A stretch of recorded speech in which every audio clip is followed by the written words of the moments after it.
fantastic sparkling day. Welcome to Before the Dirt Nap podcast number 2071, Down the Rabbit Hole. I apologize for being 40 minutes late, but I was down the rabbit hole. So what happened? So this is the story of what happened is for some reason I went and checked my DNA matches. I had a new DNA match come up. So I went and checked it. And I was on Ancestry, and so I did my, I was showing you the Pro Tools yesterday on how to do spring cleaning, look for duplicates and all that, blah, blah, blah, blah. So I was in the DNA matches, and I used the Pro Tool, which is compare. So it puts me on one column, it puts the person that I'm looking for the DNA match in the other column, and we compare, and it shows me which DNA matches we have in common. It came up with 3 for this person. One of them was this guy's sister. So it was a guy that I was connected to by DNA, and the other one was his sister.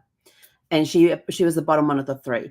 The other 2, though, so this is very interesting because it said that I am, hang on, I'm going to go inside. I can't show you because it's live, people. It says that I'm either a half, third cousin once removed or a fourth cousin on my paternal side. But when I looked at it, the first person that told me that we were matched, it said was my half, third cousin once removed or fourth cousin on my maternal side, which is my mother's side.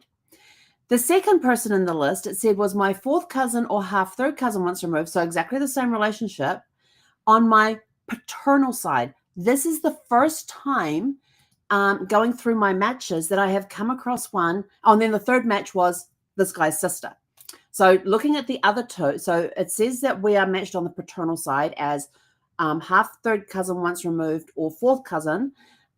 So we're somewhere in that on my paternal side, my father's side. Yet the 2, disregarding the sister, I've got one matching on my maternal side, my mother's side, and one matching on my father's side. This is the first time that I have actually come across it. There's probably others in my DNA matches, but it's the first time I've actually come across it. So I have already figured out the connection because the first one I was sort of like, oh, I don't have that one connected. So I quickly went into his tree and had a look and went, I know exactly where he is, and he is my third cousin. He's not a half third cousin once removed. He's not a fourth cousin. He is a third cousin on my mother's side. So I got that one sorted out really quick. So I thought, okay, this is interesting. So now I'm trying to find the second person that's listed because they're listed as my half third cousin once removed or my fourth cousin on my dad's side of the family. So I was down the rabbit hole. I was like, I got to work this out. I have never had somebody who has matched on both sides before. Is it possible? Absolutely. Have I come across it before in clients? Yes, but not in my own tree. So this was super, super exciting. And I thought, let's go do this. So I was down a rabbit hole. I'm sorry. It was as simple as that. Down the rabbit hole. So that's what happened to me. And that's where I was. And it's kind of interesting. And so, I'm trying to figure out where this other person who is supposedly on my paternal side comes in. And you're probably going, what is a half third cousin? Because I've shown you the comparison. Can I get the comparison chart back up? Let's have a look and see if we can get the cousin chart. Let's see if I can find this cousin chart. I know it's on family search org. I know it's there one. Oh, but it's this one here. The cousin calculator. That's what I was looking for.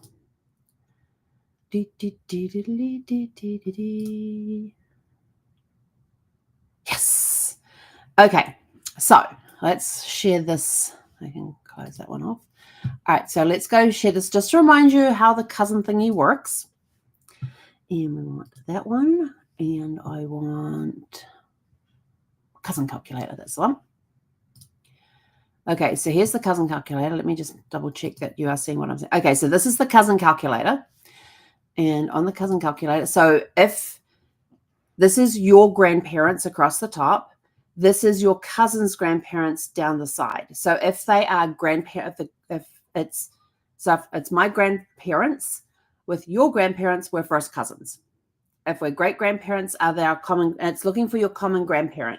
So if our great grandparents are in common, we're second cousins, third cousins. So this is where the first person on the list ends up being my third cousin because our second great grandparents are the same people. And so as soon as I worked out where his piece came, it took me really, really quick because I knew his last name and I just needed to find, and I looked at his thing and I saw his father, his grandparents sitting there, and I went, I know where they are in my tree. And so I went, and they are my second great grandparents. So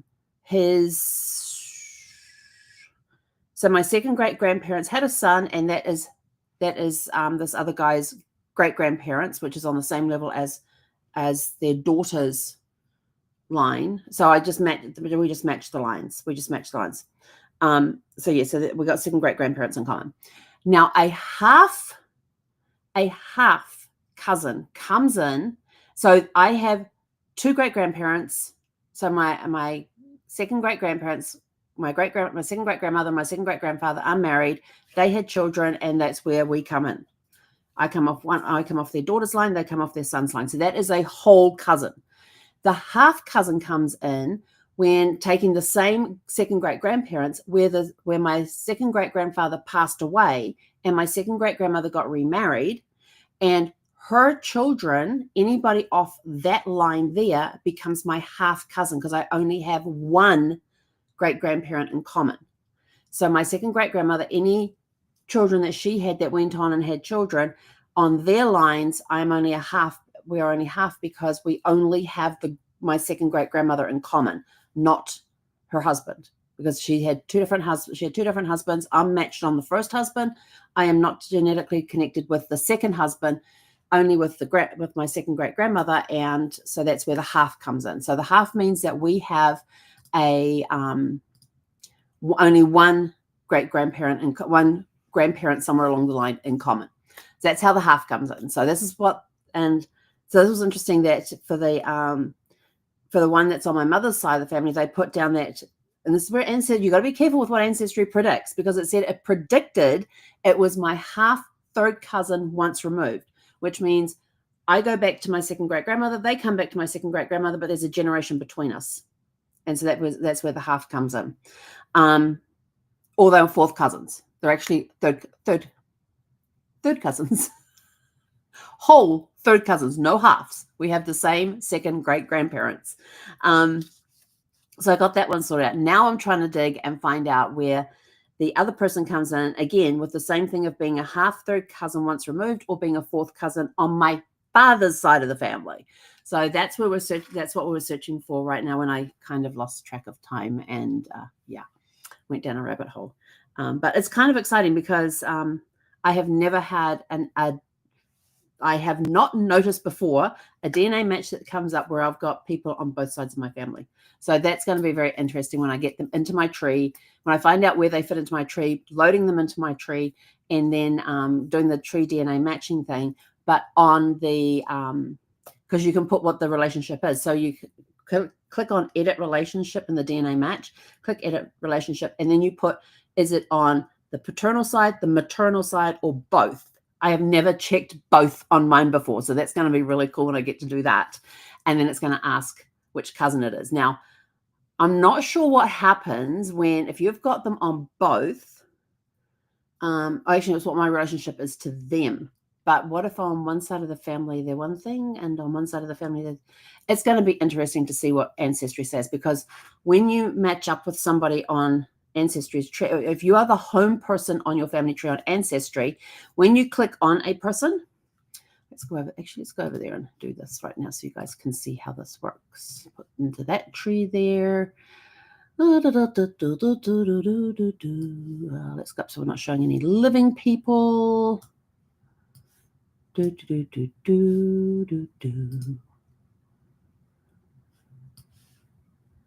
don't want to show any living people, so we're just going to come up here and that'll confuse you. Okay. Yeah. This is a big ass tree.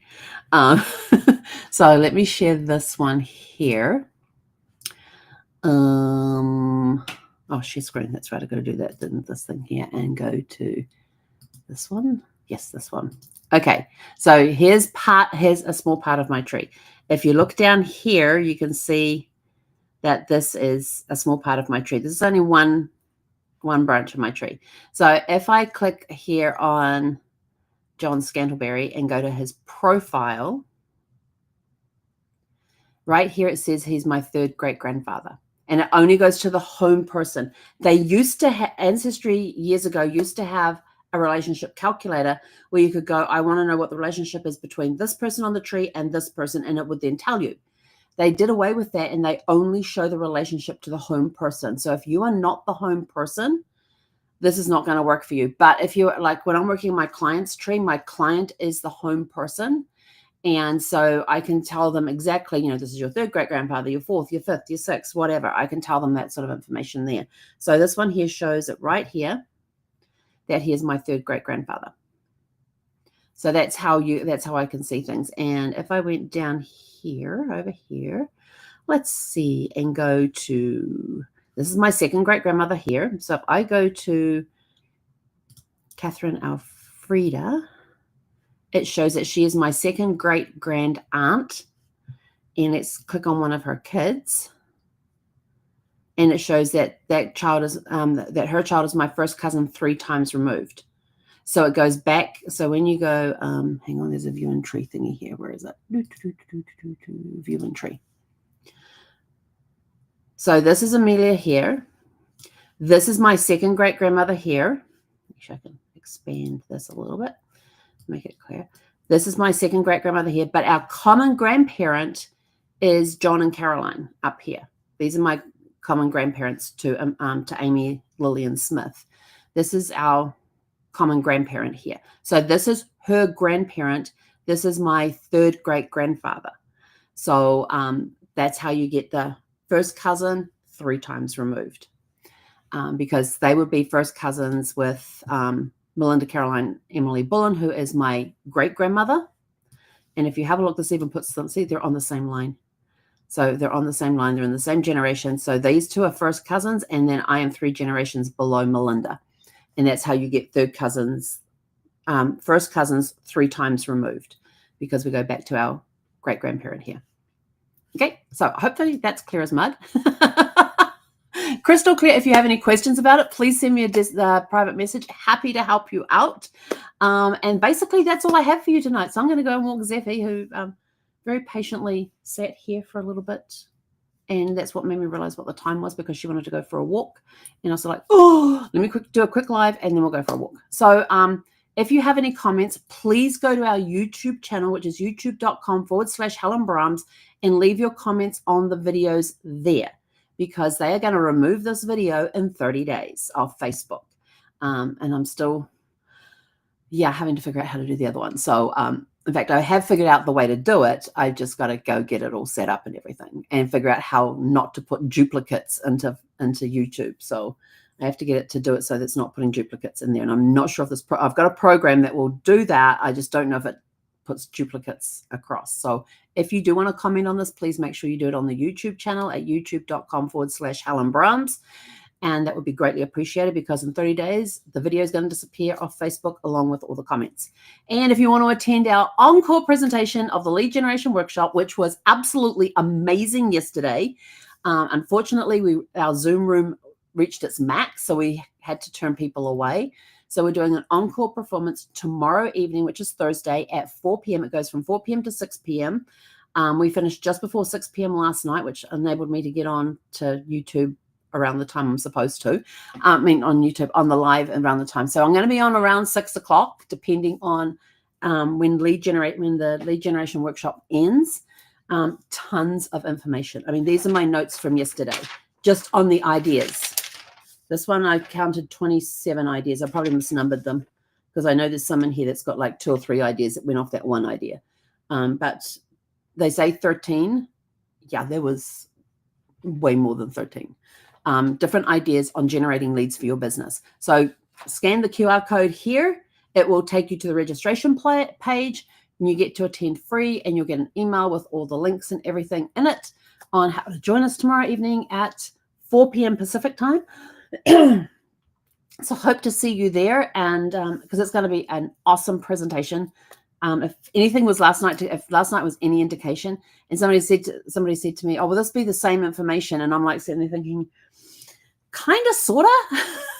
So for those, if you came on Tuesday, come Thursday, because you may get some more ideas. It just depends which rabbit hole Casey may go down on some of these ideas, because he starts with an idea and then all of a sudden it triggers in his brain and he starts rattling off other ideas, which is what happened last night.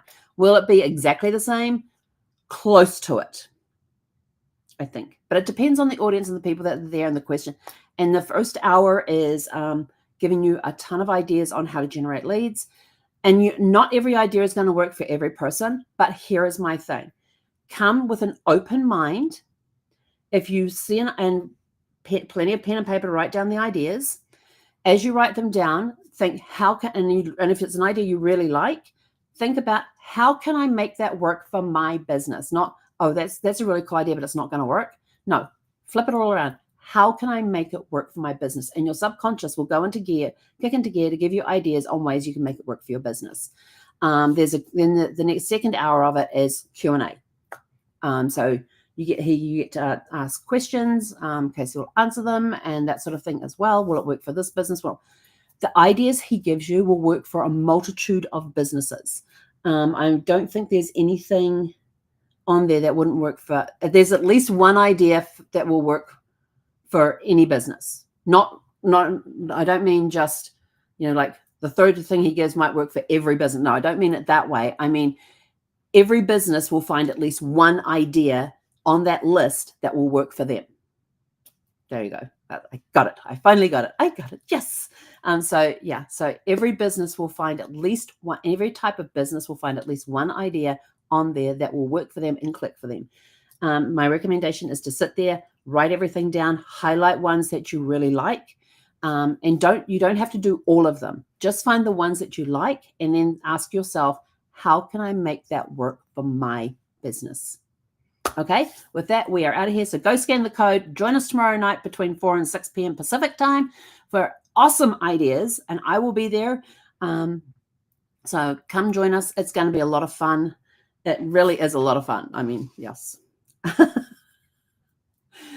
But with that, I am out of here. Go out, have a super fantastic, sparkling evening, and we'll catch you guys back here tomorrow evening around 6 p.m. As soon as the lead generation workshop ends, I will be here on the live. Well, within 2 minutes, I'll be here on the live. Okay, so have a super fantastic, sparkling evening. Hey, Conrad.